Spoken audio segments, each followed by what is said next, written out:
Hey, I'm Matt and I am headed to work. And I want to start off by saying that if my life was dependent upon my wife answering her phone, I would be dead. And that's in any circumstance whatsoever. I would be dead. I just left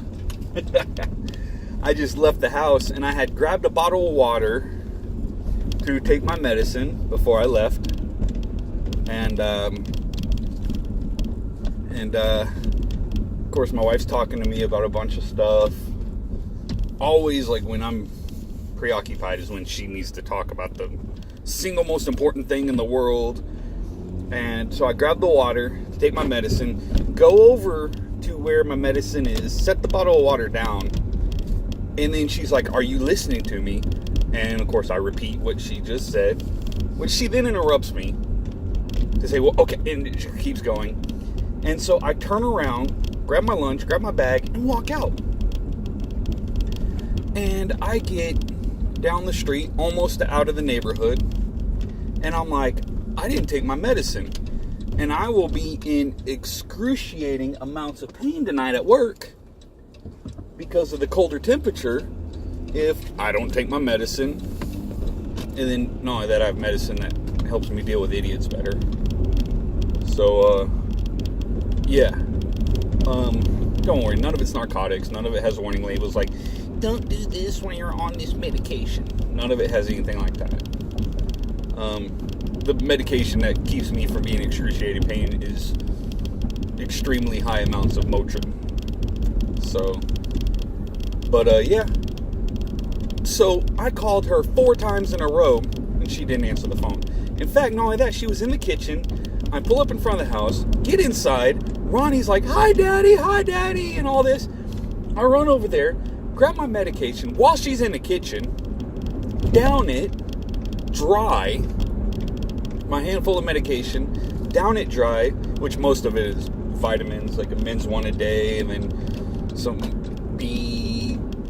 niacin or whatever for your heart. Evidently, my wife wants to keep me around because she's making me take all this stuff like fish oil and stuff that's like good for your heart and, stuff like that. Because, actually, I think my wife might actually like me because she wants me to hang around for a little bit. But, yeah, so I take all that dry, and then while I'm calling my wife on the phone, and I'm literally 6 feet away from her,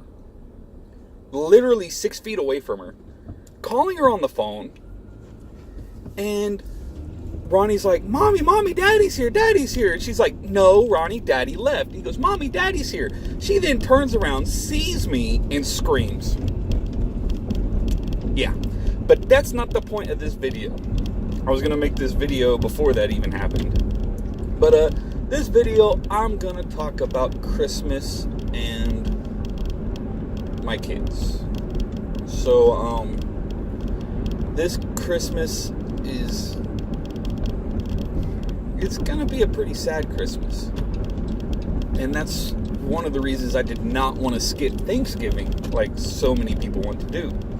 I wanted to teach our kids that you have to be thankful for everything because, you have to be thankful for the things you have because there will come a day where you don't have those things. All you have is the memories.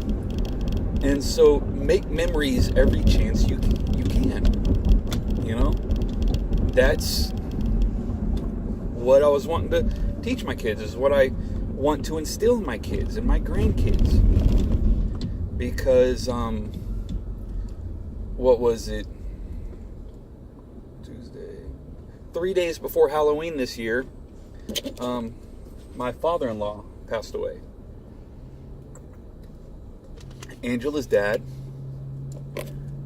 passed away three days before Thanksgiving or Halloween, and it was a long drawn out thing. It wasn't sudden,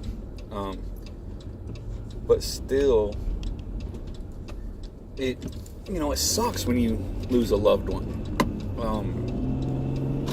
Austin's dad passed away when Austin's biological dad passed away several years ago.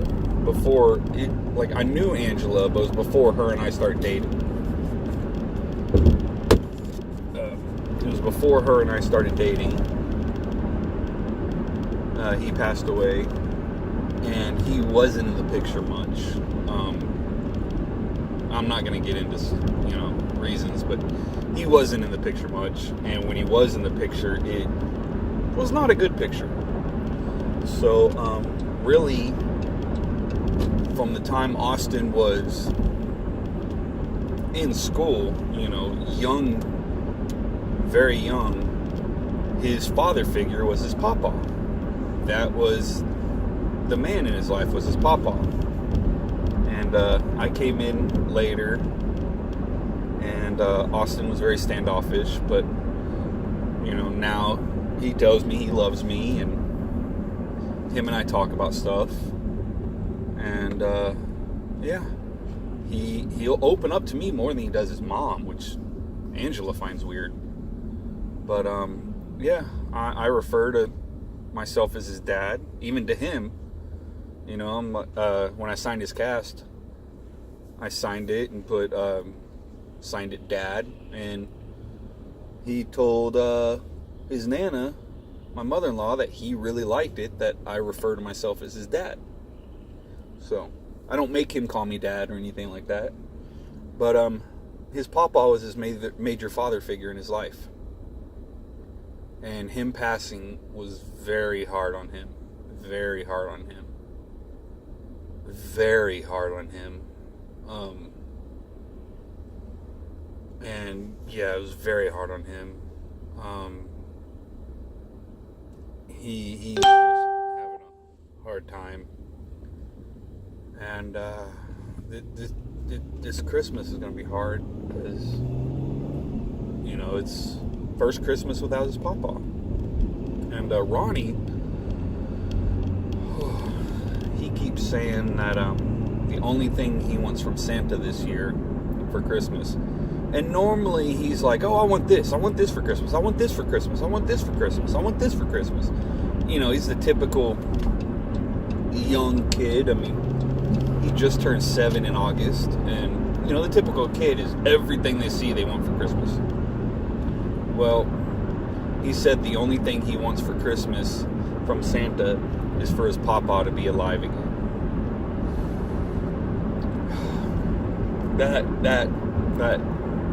That hits you. I mean, he's 7, and the only thing he wants for Christmas is for his papa to be alive again. I mean, as a parent, how do you handle that as a parent? How do you handle that? I mean, when your 7-year-old says the only thing they want for Christmas is for their papa to be alive, I mean, and he honestly thinks that if he asks that for Santa, then it's gonna happen. And how do you handle that? Oh, it's just my badge, my work badge. How do you handle that as a parent? I just green. Here comes the fun part where I try to get onto the highway.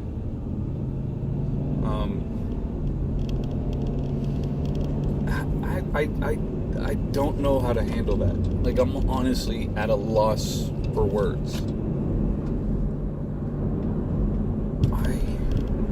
I don't know how to handle that. I mean, you try to teach your kids that, anything is possible. Oh, now she's calling me. So, I'm not going to answer the phone. Because she never answers the phone for me. So, but you try to teach your kids that every single thing is possible.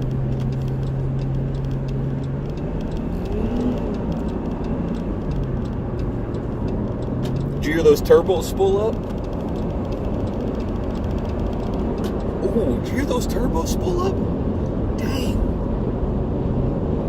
Okay, I'm gonna kick in the NOS.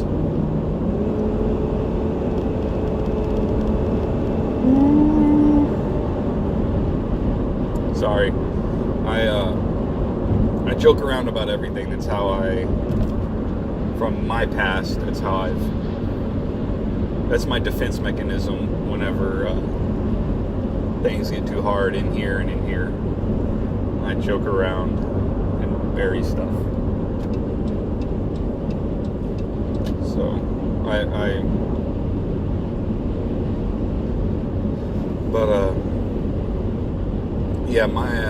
don't understand how to explain that to a 7-year-old.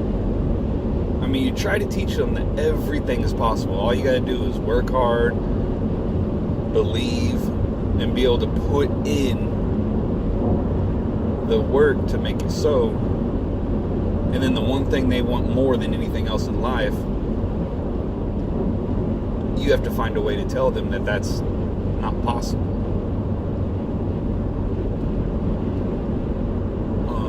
I mean, we've told him that Papa will always be in his heart. We've told him that. I mean, we have told him that. And, and also we're trying to do things to keep his memory alive. His guitar that was his main guitar was a blonde 52 Fender Telecaster that he bought brand new years ago. And I mean years ago. He bought that, and I mean, he personalized it. He shaved down the neck, sanded the neck so his hand can move quickly up and down the neck. He took a saw to it and cut off parts of it so he could play it better. He added parts back in. I mean, he was doing stuff that back in the day nobody was doing. Like, he was rewiring it. He was getting going to junkyards, finding old sewing machines. They had the real fine copper wire. I mean, real fine copper wire. And he was using that for the pickups. I mean, he was doing stuff that nobody was really doing. He was using banjo strings on his guitar. Can we please drive, please? He was using banjo strings on his guitar. I mean, he was doing everything. I even heard that he would modify strings. But his main guitar was a blonde 52 Telecaster, which he still has. And I was able to find, I think it's a 1/8 that's fairly good size. A model of it's a 50s Telecaster. It's blonde. It's not exactly a 52, but it's a 50s Telecaster. And Austin has one. Angela's mom has one. And then I got one as a Christmas ornament. Okay, you're killing me. Absolutely nobody in front of you for a quarter mile, and you're just sandbagging.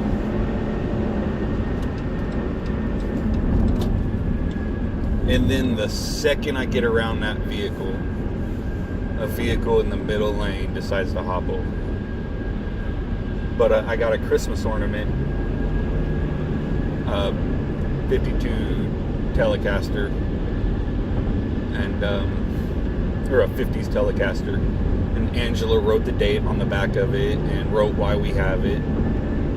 And that's one of the reasons on the Friday after Thanksgiving,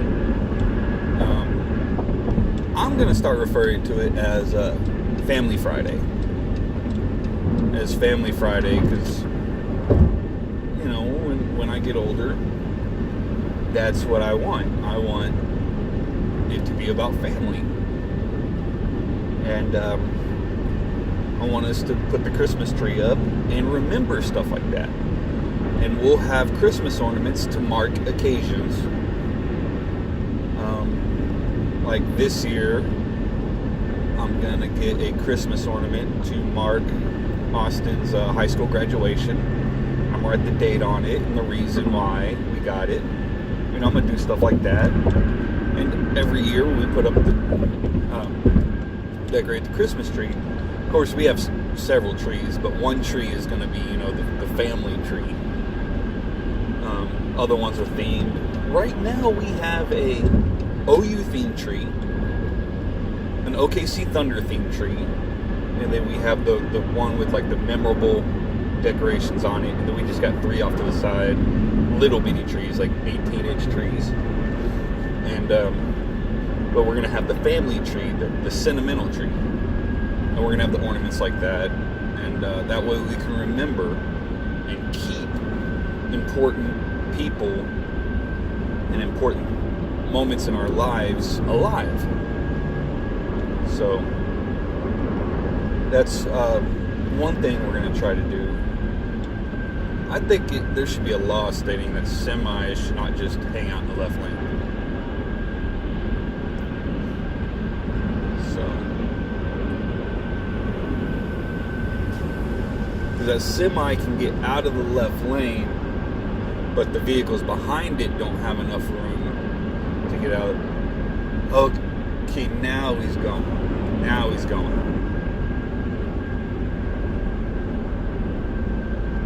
And we actually slowed down when he got out of the left lane. That's weird. But yeah. That's something we're gonna do. And I refuse to participate in this mockery of the holiday season that it has become in America. It's all about objects, what you can get. It's about material crap. And I'd much rather spend a day remembering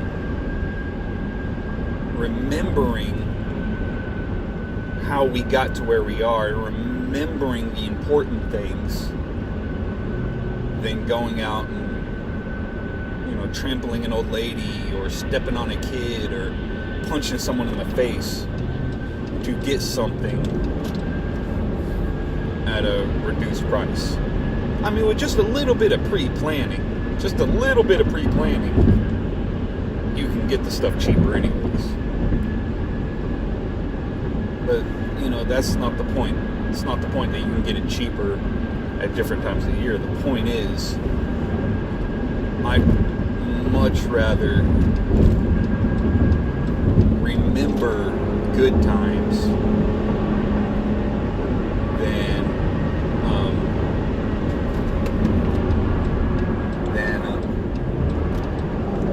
contribute to the issues we have in this country, the materialistic right now issues. So yeah,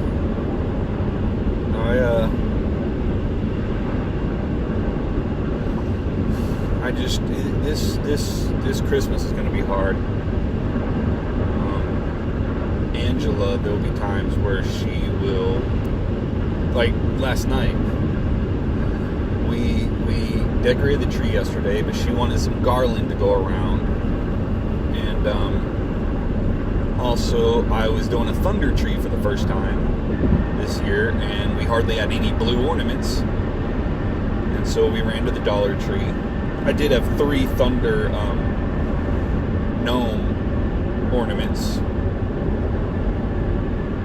and we ran to the Dollar Tree to get some blue ornaments for the Christmas it's not even a 2-foot tree, but get some ornaments for that, some garland, which they didn't have at the Dollar Tree. So we went to Walmart, and, you know, since we're at Walmart looking for Christmas stuff, They're like, well, there's a couple groceries we could have. And Angela loves those cinnamon bears.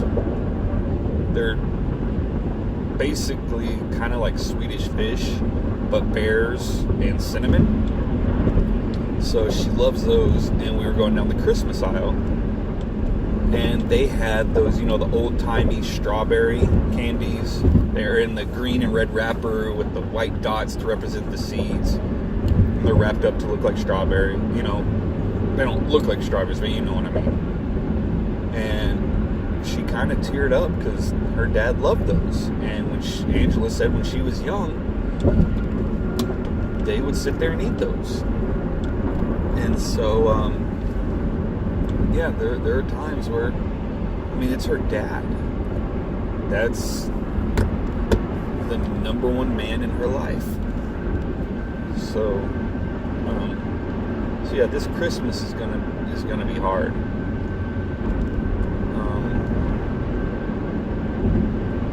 Yeah. So it's, I don't know. It's just gonna be a hard Christmas because, and also, how do you teeter the line between absolutely spoiling your kid because you want to get them enough stuff and big enough stuff that they're, with Ronnie, that he kind of doesn't remember because he's too busy with the presents he did get, that he doesn't remember that Santa didn't bring his pawpaw back to life. How do you teeter the line between completely spoiling them and that's not the behavior I want to instill in my kids. I don't want to instill that behavior that, when something goes wrong, then, when something goes wrong, then the world owes you all this stuff. I don't want to instill that behavior in my kids. So how do you deal with that? And every time I look for something for him, like a toy or something, I see something, I think about his pawpaw. And I'm like,